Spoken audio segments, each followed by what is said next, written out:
শুভ সকাল আমার প্রিয় বন্ধুরা, তোমরা যে যেখানেই আছো সকলে সুস্থ আছো, ভালো আছো। বর্ধমান জেলার ছোট্ট একটি গ্রাম থেকে আমি রীতি তোমাদের সকলকে জানাই আমার এই ব্লগ চ্যানেলে অনেক অনেক স্বাগত আর অনেক অনেক ভালোবাসা। এখন বাজে সকাল 6টা। তো এখন থেকেই আমার এই ব্লগ ভিডিওটা শুরু করছি। তো ভিডিওটা অবশ্যই লাস্ট পর্যন্ত দেখবে, দেখার জন্য অনুরোধ করছি। আর ভালো লাগলে একটা লাইক এবং চ্যানেলটা সাবস্ক্রাইব করে দেবে। তো দেখো, সকাল সকাল উঠে আমি নাচ দরজার সামনে দাঁড়িয়ে দেখছি যে রাস্তাটা না কতদিন আগে বৃষ্টি হয়েছিল, তো বৃষ্টির পর থেকে আর গুলা আর গোবর জল দেওয়া হয়নি। তার জন্যই মনে মনে ভাবছি যে এখানটা না কতটা খারাপ হয়ে গেছে, রাস্তাটা দেখতেও কেমন লাগছে, প্রচুর ধুলো আর মাটি মাটি হয়ে গেছে।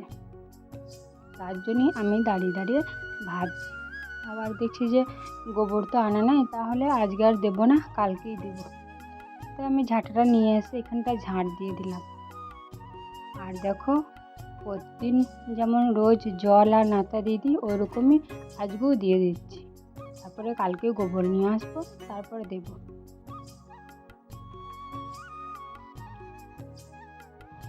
আর আমরা মনে মনে করছিলাম যে ওই রাস্তাটা না ঢালাই করে দেবো, কিন্তু আমরা দুজন আছি এই রাস্তাটায়।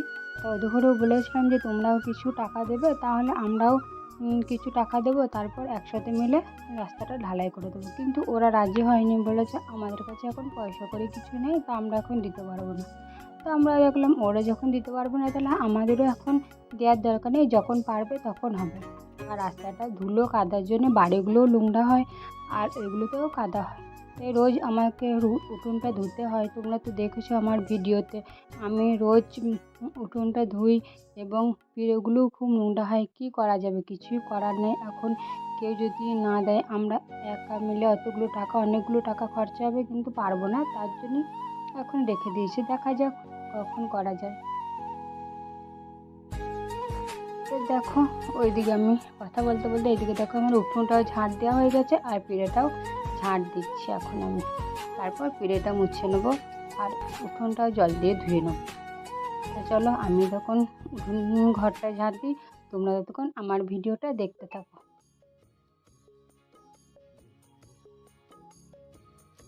আর জানো তো বন্ধু, না আজকে না সকাল সকাল উঠেছি, কিন্তু দেখো কাজ করতে অনেকটা দেরি হয়ে গেছে। আর ছেলে মেয়েগুলোকেও খাটি তোলাচ্ছি যে উঠাচ্ছি, তোরা টিউশন যাবি ওঠ, কিন্তু ওরা উঠতে চাইছে না। তারপর ছেলেটা গাড়ি নিয়ে ও ছোটো ছোটো ছেলেগুলো নিয়ে কাদার যেমন মাইক হয় না, ওইগুলো বানিয়েছে। ওইগুলো বানিয়ে আমি ঝাঁট দিচ্ছি বলে আমাকে বলছে তুমি সরিয়ে দাও। আমি পারবো না, তুই সরা। তাই ও সরিয়ে দিল ওইগুলো। তারপর দেখো, আমি রান্নাঘরে চলে এসেছি। এখানে আমি কালকে রাত্রে খাবার দাবার খেয়েছি, ওই বাসনগুলো ছিল, ওইগুলো আমি বার করছি। দেখো, সকাল না হতে হতে রৌদ্রুর কত জোর হয়েছে, প্রচুর গরম করছে। কদিন এত গরম করছে যে বলা মুশকিল। রান্না করতে পারছি না, মনে হচ্ছে সকাল সকাল রান্না করে ফ্যানের তলায় বসে পড়ি। কিন্তু রান্না সকাল সকাল করলেও তো আর এখনও তো অনেক রকম কাজ আছে, সেই কাজগুলো করতে হবে। তাই সব কিছু কাজ সেরে তারপর রান্না বসাবো। তো দেখো, ছেলে মেয়েগুলো টিউশন যাবো বলে ওদের জন্য চা বসিয়ে দিয়েছি, আর এদিকে চাটাও ফুটে গেছে।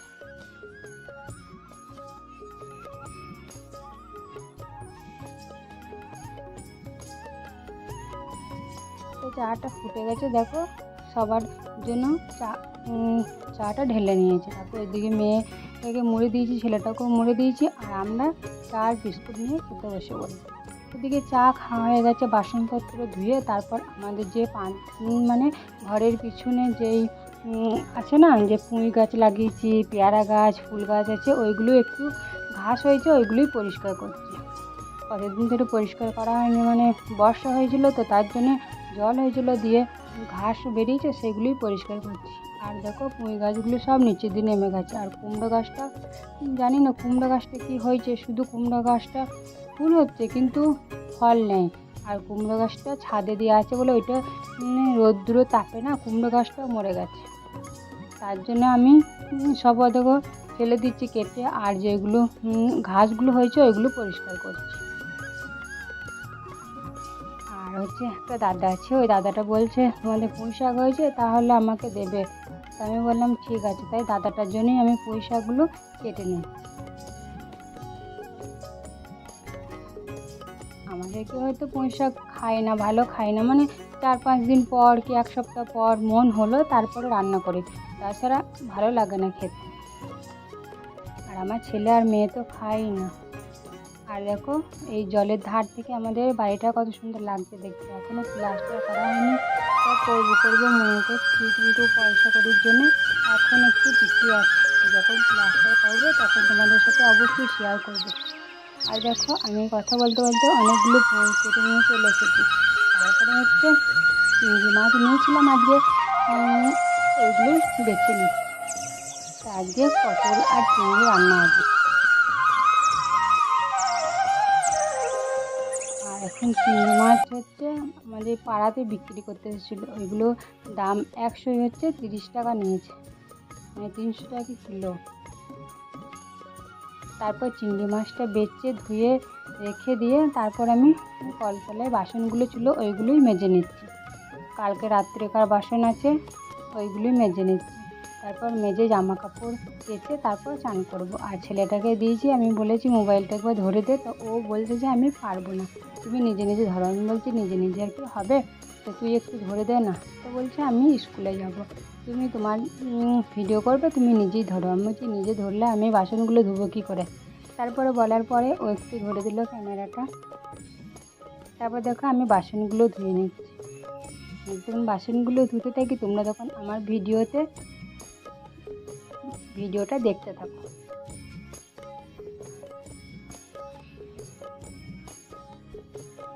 আর যেসব বন্ধুরা আমার ভিডিও দেখছো তাদের অবশ্যই জানাবে যে কে কোথা থেকে আমার ভিডিওটা দেখছো।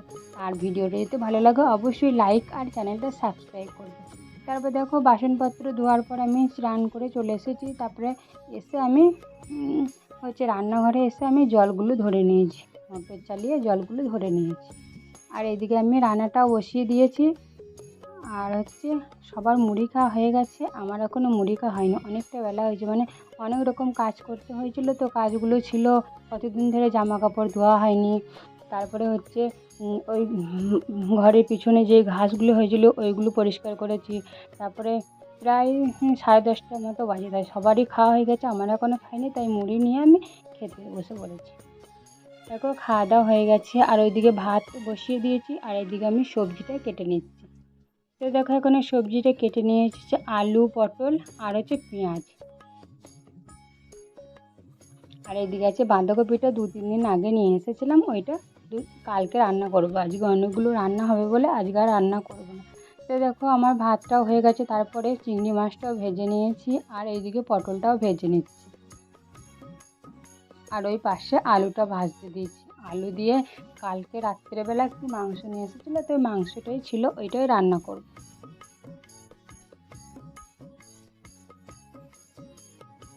আর এইদিকে দেখো মশলাটা করে নিচ্ছি, আর ওইদিকে আমি আলুটা ভাজছি।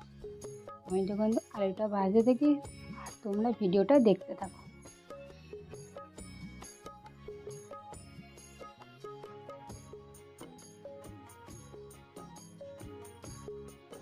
জানো তো বন্ধুরা, রৌদ্র প্রচুর জোর হয়েছে, রৌদ্র তেজ, কিন্তু কাজ করতেও ভালো লাগছে না। কিন্তু কে করে দেবে বলো, নিজে হাতে সব কিছুই করতে হবে, আমাদের সাহায্য করার মতো কেউ নেই। মেয়ে ছোট, ছেলে ছোট, আর স্বামী তো বাড়িতে থাকে না, তার জন্যে নাহলে ও থাকলে একটু হেল্প করে দেয়, তো একাই করতে হবে বলো, আর কেউ নেই করার জন্য। জামা কাপড় ঘরের কাজ সমস্ত আর আমার একটা পার্লার আছে আমাদের বাজারে, তারপর রান্না বান্না করেও যেতে হয়। আবার এক দিন আমি রান্না না করেই যাই, এসে রান্না করি, খুব কষ্ট হয়, কি করা যাবে, কিছু করার নেই, সব কিছুই নিজে থেকেই সামলাতে হয়। আর দেখো আমি উঁকি মেরে দেখতে যাচ্ছি, মানে হচ্ছে আমাদের পাশের বাড়িতে একজনে কাজ করছে, তাই ওই বলছে যে তুমি ক্যামেরা চালু করেছো না কি, ভিডিও বানাচ্ছো না কি। আমি বলছি হ্যাঁ। কী রান্না করছো? আমার যে কী রান্না করছি, চিংড়ি, পটল, আলু। তাও বলছে যে তুমি এখন রান্না করো, আমরা দুপুরবেলাতেই বুঝে ফেলবো যে কী রান্না করেছে, মানে ভিডিও ছাড়বো তো তখনই দেখেও বলবো যে তুমি এই রান্না করেছো। আমি ঠিক আছে দেখবে আর লাইক করে দেবে, আর কাজ শেষে ভাত খেয়ে বাড়ি যাবে। বলছে ঠিক আছে তাই হবে। আমি বলছি যে হ্যাঁ। তো এইদিকে দেখো রান্না করার জন্য আলুটাও ভেজে নিয়েছি। আর ওইদিকে রান্না করতে করতে তারপরে দেখছি সাইকেল নিয়ে সব জুতো বিক্রি করতে এসেছে। তাই আমি বলছি যে এসো আমি জুতো নেবো। তাই আমাদের এখানে এসেছে জুতোটা নিয়ে, তার জন্য আমি একজোড়া জুতো দেখছি। আর এই জুতোগুলো এখন উঠেছে প্রচুর, আর আমার পায়েও ব্যথা করছে বলে, নরম বলে, তার জন্য আমি বলছি দেখাও আমাকে একজোড়া। তো দেখো এই কালারটা আমার ততটা পছন্দ হয়নি, প্রচুর হালকা বলে, আর এই কালারটা একটু ডিপ বলে এই কালারটা আমার পছন্দ হয়েছে, তাই আমি এই জুতোগুলোই নিলাম। আর জুতোগুলো কেমন হয়েছে অবশ্যই কমেন্টে জানিও। তারপর দেখো জুতোটা নিয়ে রেখে এসে তারপর আমি রান্না করছি, আবার মাংসটা রান্না করে নিচ্ছি। তারপর চলো রান্না বান্না করে তারপর তোমাদের সামনে আসছি। তো দেখো রান্না করা হয়ে গেছে, তারপরে আমরা ভাত খেতে বসে পড়েছি। আর এদিকে আমার ছেলে মেয়ে শাশুড়ি মা সবাই আছে, সবাই একসাথে খাবো। আর আমার স্বামী বাড়ি এসেছে, ও বাড়িতে থাকে না, বাইরে থাকে, তো ও এসেছে বাড়ি। তা দেখো পরশু দিন বাড়ি এসেছে, আজকে মাংস নিয়ে এসেছে, তা কালকে রান্না করা হয়নি, তা আজকে রান্না করেছি। আর এখানে রান্না করেছি মাংস দিয়ে আলু দিয়ে করেছি, আর হচ্ছে চিংড়ি পটল ডাল, আর আমড়ার চাটনি। আর এদিকে দেখো সবার ভাত বেড়ে নিয়েছি। তারপরে হচ্ছে দুপুরবেলা একটু রেস্ট নিয়েছিলাম। তারপর আমি বললাম না আমার বাজারের দোকান আছে, তাই ওখানেই গিয়েছিলাম। তারপরে বাড়ি ফেরার পথে তার জন্য খাজা নিয়ে এসেছি আমাদের সবার জন্য। আর এখানে দেখো দেখালাম তোমাদের ঘরে যে সকালে জামা প্যান্টগুলো ধুয়ে রেখেছিলাম, ওইগুলোই এখন ভাঁজ করে রেখে দিচ্ছি।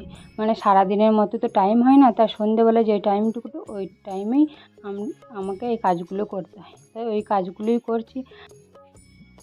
তোমরা সকলেই ভালো থেকো, সুস্থ থেকো। যারা নতুন বন্ধু হয়ে আমার এই ভিডিওটি দেখছো তাদেরকে আমার পাশে থাকার জন্য অনুরোধ করছি। যারা আমার পুরনো বন্ধু হয়ে পাশে আছো তাদেরকে অসংখ্য অসংখ্য ধন্যবাদ আর অনেক অনেক ভালোবাসা। দেখা হচ্ছে আবার পরের ব্লগে। সকলে ভালো থাকবে, সুস্থ থাকবে। Good night.